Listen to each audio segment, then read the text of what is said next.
जैसे ये graph paper है और उसको 4 भागों में बांट दिया गया है। प्रथम चतुर्थांश है, दूसरा है और ये तीसरा है, ये चौथा है। अब कोई ऐसी लाइन खींचना है इसमें जो मूल बिंदु से होकर जाए, ओरिजिन से होकर जाए और एक्स एक्सिस के साथ एंगल बनाए। कोई एंगल बनेगा ही, क्योंकि ऐसे जाता तब भी तो एंगल ही है ये। तो यहां पर इस बिंदु से जाने वाली कोई लाइन ऐसे भी खींची जा सकती है और इस लाइन का समीकरण क्या होगा, स्लोप किसे कहते हैं, ये अब आपको जानना है। तो देखिए ये जो एंगल होता है, ये जो एक्स एक्सिस और इस लाइन के बीच में जो झुकाव होता है, इस झुकाव को स्लोप कहते हैं। और ये क्या होता है, ये थीटा है मान लीजिए, तो इसको m से हम लिखते हैं और ये होता है tan थीटा। tan थीटा की जो वैल्यू होती है वो m होती है और m को ही हम स्लोप कहते हैं। किसी भी लाइन का जो एक्स एक्सिस के साथ झुकाव है वही स्लोप है।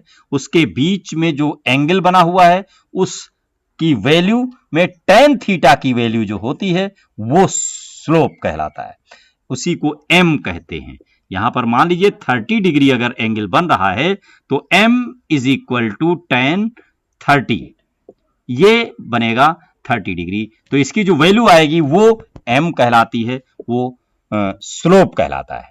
तो यहां से जाने वाली जो लाइन है, जो मूल बिंदु से होकर जाने वाली लाइन है, उसका समीकरण होता है y is equal to m x.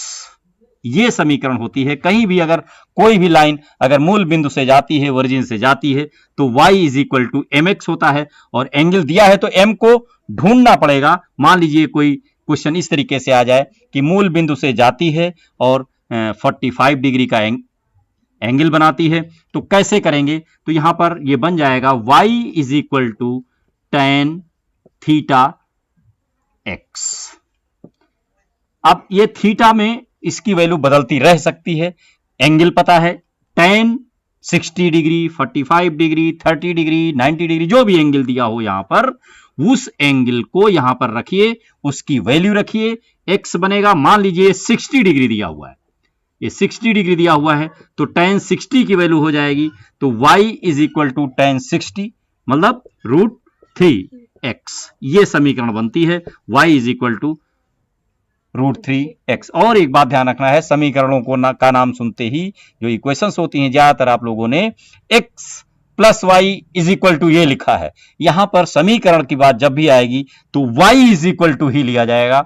y is equal to mx plus c, x कोई नंबर a b c, ऐसे करके y को हम एक साइड रखेंगे, दूसरी साइड में हम x की वैल्यू को ले जाएंगे।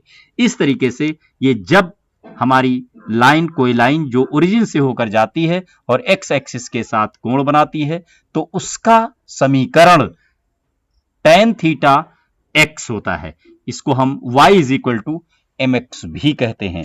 ये वो समीकरण है जब x के साथ कोण बनाए और मूल बिंदु से जाए। धन्यवाद।